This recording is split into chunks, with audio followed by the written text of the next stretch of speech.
Hello students, welcome again in this class. और ये आज हमारा थर्ड सेट है टूएस डायरेक्टेड और फिल इन द ब्लैंक्स का, जो कि क्लास 10th के आईएमपी क्वेश्चन में से है। और आपका बेनिफिट ये है इसको देखने से कि इस टाइप का अगर कोई सेंटेंस आता है तो वो भी आपसे बनेगा, क्योंकि हर एक सेंटेंस में आपको कुछ ना कुछ तरीके बताए जाते हैं सॉल्व करने के।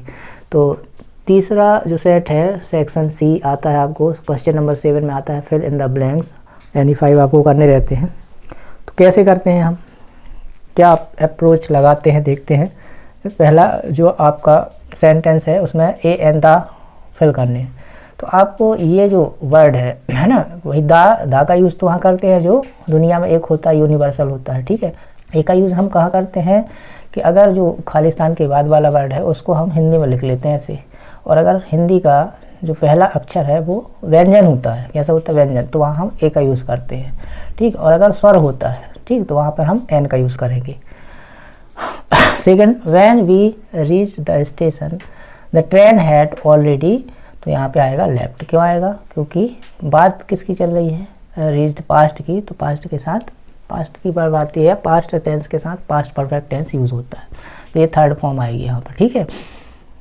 रोहन ब्लैंक अ पेन यस्टरडे, अब यस्टरडे आया और ये वर्ब दी गई है, तो आपको भाई ये फर्स्ट फॉर्म है, ये नहीं आएगी, ये सेकंड फॉर्म वाली आएगी वर्ब। कौन सी, बॉट।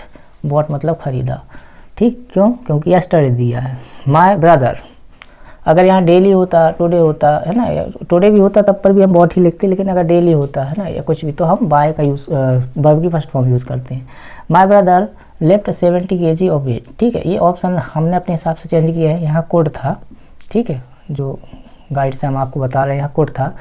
तो ये कोड क्यों चेंज किया है, क्योंकि कैन और कोड दोनों में ये सेंटेंस सही होता, ठीक है भाई। My brother can lift 70 kg of weight, मेरा भाई 70 किलो वजन उठा सकता है, और ये कोड मतलब उठा सकता था, तो मेरा भाई 70 किलो वजन उठा सकता था, वो भी तो सही है ना। तो ये ऑप्शन कैन या कोड में से कोई एक आएगा, ठीक। और अगर दोनों आ गए तो मतलब वो कहीं ना कहीं गलत है या सेंटेंस गलत है। Fifth sentence, I use to blank in the river when I was young, क्या करते थे, स्विमिंग, स्विम और स्वयं, ये सेकंड फॉर्म है, फर्स्ट फॉर्म ये आईएनजी वाली। तो यहाँ टू के बाद जो भी वर्ब आती है वो फर्स्ट फॉर्म की आती है, आप याद रखेंगे, swim. Ravi is blank football, अब क्या कर रहा था, इसके बाद तो प्लेइंग आता है, सबको मालूम है ना। Is am are was verb के बाद प्लेइंग आता है। Don't buy fruits, rot, rotten, rotted, तो यहाँ पे क्या आएगा, रोटन। रोटन मतलब एडजेक्टिव है, रोटन मतलब सड़ा हुआ।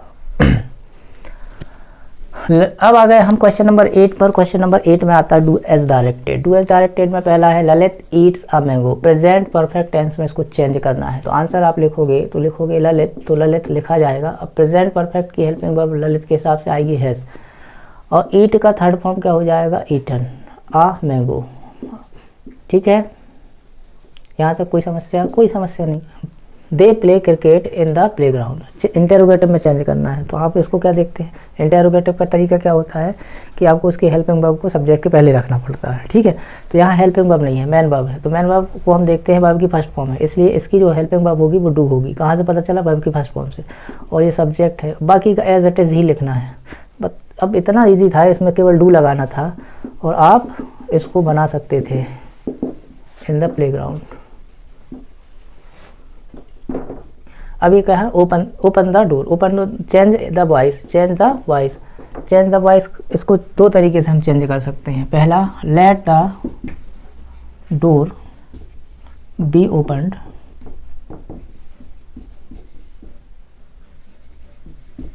और सेकंड है you are ordered to open the door, ठीक है।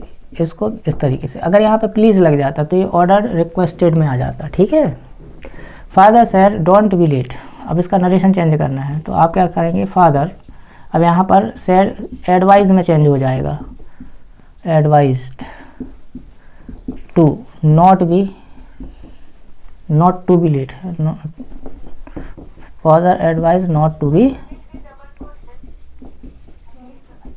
लेट, ठीक है।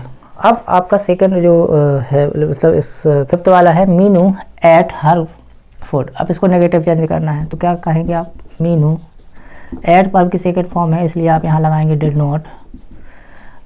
सेकंड फॉर्म फर्स्ट फॉर्म में चेंज हो जाएगी, ईट हर फूड, ठीक है। He is old, he works hard, combined with and और, तो आपको दोनों कंडीशन में यहाँ पर एंड लगा देना है या बट लगा देना है, ठीक, ये इजीली हो जाएगा। He works hard, he may get success. अब इसको कैसे लिखेंगे, ही वर्क्स हार्ड, इसमें भी बिल्कुल वैसे ही है, ये सो दैट साथ में ही है, सो दैट जो है साथ में है, तो ही वर्क्स हार्ड, वह कठिन मेहनत कड़ी मेहनत करता है, सो दैट मतलब ताकि, यहाँ सो दैट का मतलब क्या है, ताकि। ही मे पास, ही मे गेट सक्सेस, ही मे गेट सक्सेस, ठीक है। तो ये हो गई आपकी डू इज़ डायरेक्टेड। तो इसी प्रकार से और भी वीडियो देखने के लिए और इंग्लिश के एक्सप्लेनेशन देखने के लिए चैनल को सब्सक्राइब करके रखें। और अगर आपको इनमें से किसी भी टॉपिक को डिटेल में पढ़ना है और उसकी प्रैक्टिस के हिसाब से और दूसरे सेंटेंस के को भी देखना है तो आपको चैनल पर हर एक टॉपिक की वीडियो अवेलेबल है, उसको आप देखें। वीडियो को लाइक करें, अधिक से अधिक अपने फ्रेंड सर्कल में इसको शेयर करें और आगे इंग्लिश ग्रामर और इंग्लिश से रिलेटेड हर चीज़ सीखने के लिए चैनल को सब्सक्राइब करके ज़रूर रखें। Thanks, good day.